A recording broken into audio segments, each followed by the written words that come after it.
Welcome to our review for Test 2. You have 52 multiple choice questions on Thursday and 1 FRQ on Friday. You can also use Bubba Brains as a means of review. Let's talk about the Articles of Confederation. The Articles of Confederation implemented the concept of state sovereignty, which means that the states had more authority than the central government did, which is one of the reasons that it failed.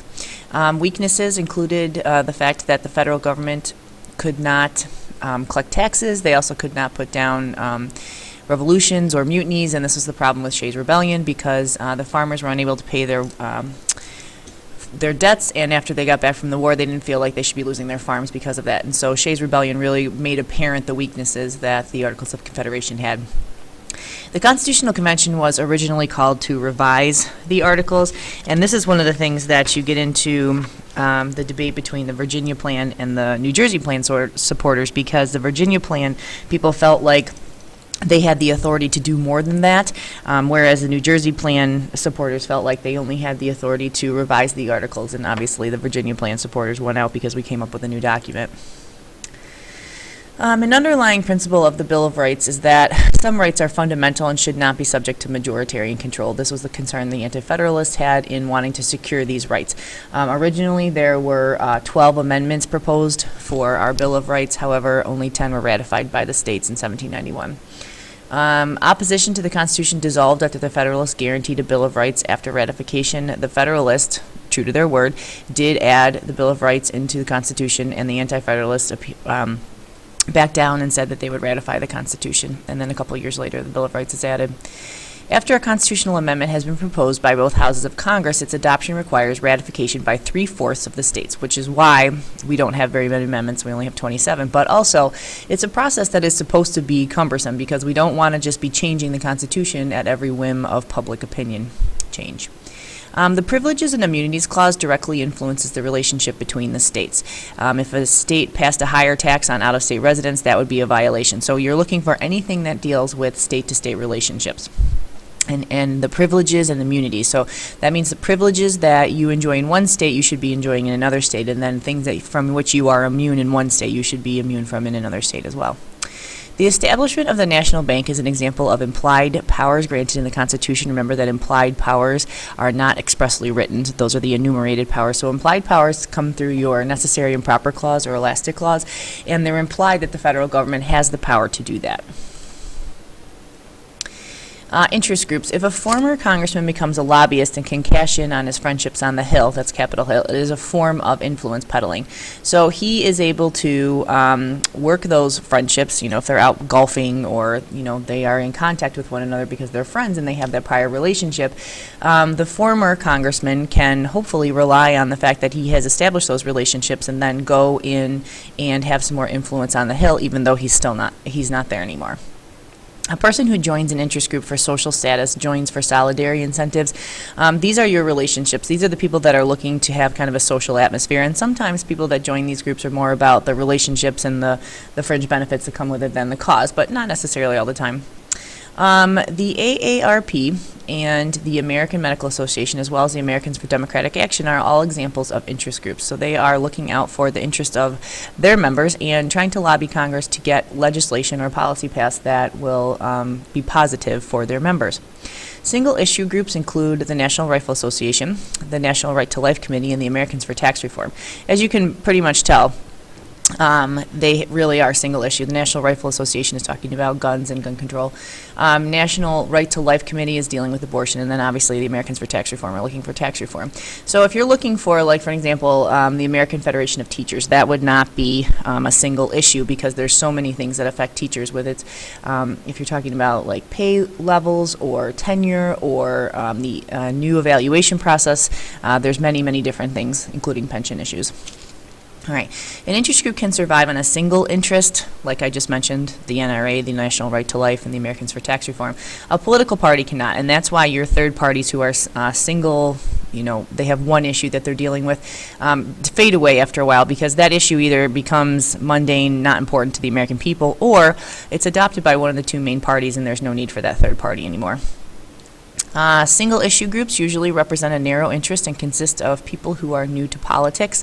That isn't always true, but it tends to be the trend because people are, putting their toes into the political water, and they really are, they're passionate about one thing, and that's really what got them involved in politics. And so single interest groups are really a gateway for people to get involved into a deeper level of politics.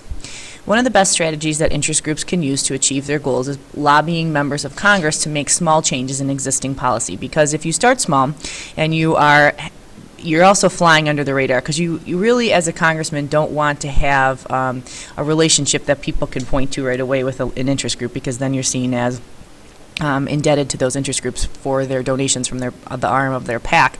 So you have interest groups who are talking to Congress and saying, we want to tweak this, or we want to just add this, or how about this one regulation, or how about this one tax cut. So really it's the small changes that can be made that will benefit their members that the interest groups are looking for.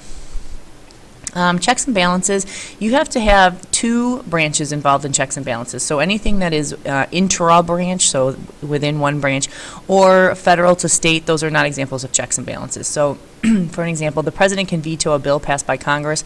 You have the executive and the legislative branch there. The Supreme Court can deem a law unconstitutional. You have the judicial branch and the legislative branch. And then Congress can impeach the president. Remember, we've only had two presidents who were impeached, and that's Andrew Johnson and Bill Clinton. Neither one of them were removed, however. And that is the legislative branch and the executive branch. Next up, we have federalism. Federalism, remember, is the division of powers between the levels of government. So you're talking about the federal government, which is federalism is why it's called the federal government, because we have different levels. So you have the central government, you have the state governments, and you have the local governments. And when you're talking about dual federalism, or layer cake federalism, this means that the states and the federal government have distinct spheres of responsibility. So they are literally separate responsibilities. Whereas in cooperative federalism, you have the states and the federal government working collectively to solve a problem. Or you have, the states and the local municipalities working collectively. And occasionally you have the federal government and the local municipalities working collectively. And sometimes, like for an example, with FEMA, which is the Federal Emergency Management Agency that deals with natural disasters, for example, Superstorm Sandy last year, you have the relationship between FEMA and which is the federal government arm of that, obviously, and then you have the states and the local municipalities working together to help the people that were affected by Superstorm Sandy. Nullification was rooted in federalism during the Civil War era because the states asserted that they had certain rights according to the 10th Amendment, because remember, the 10th Amendment sets up federalism. And so, for an example, South Carolina declared the tariffs of 1828 and 1832 null and void within their borders because they felt that that was harming their economic output, and because of those tariffs, they were not going to be able to function as a state financially, and so they declared them null and void. This nullification issue really ended as a holistic issue after the Civil War was over. But you can see the problem that the 10th Amendment sets up when you give the states the rights, that sometimes they go above and beyond what the reserved powers were intended for. Supporters of devolution, which is passing responsibility from the federal government to the states or from the states to the local municipalities, would favor block grants, because block grants are less intrusion by the federal government. Remember, with block grants, those are favored by conservatives because they are smaller government. The government is not having any strings attached with those block grants, versus a categorical grant, which is favored by liberals because that's bigger government and there are more strings attached. So if you are wanting to shrink the size of government from a larger government to a smaller government, you're going to favor those block grants because there's not those strings attached with the involvement of the federal government. The most widely performed act of political participation in presidential elections is voting. That's how the most people choose to be civically engaged, especially when it comes to a general election for a president. On your local levels, the turnout is not as large. You also have, for primaries, not as large. But for political participation in presidential elections, voting is definitely the #1 act of civic engagement. Remember that voter turnout is highest among college-educated voters.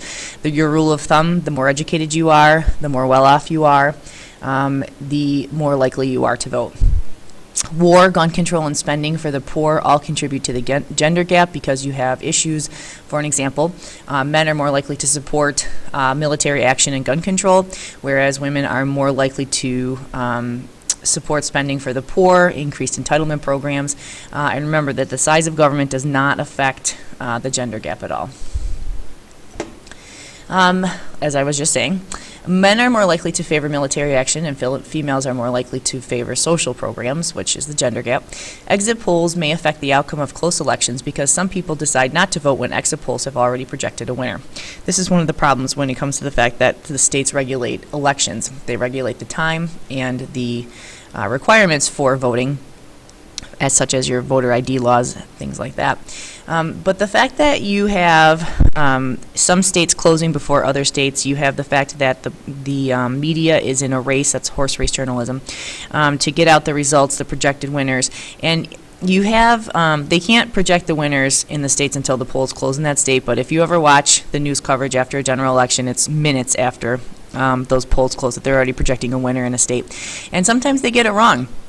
And that was the case in 2000 with the issue with Gore and Bush in 2000 in the state of Florida. So exit polling has its positives and negatives, but occasionally it comes back to haunt us.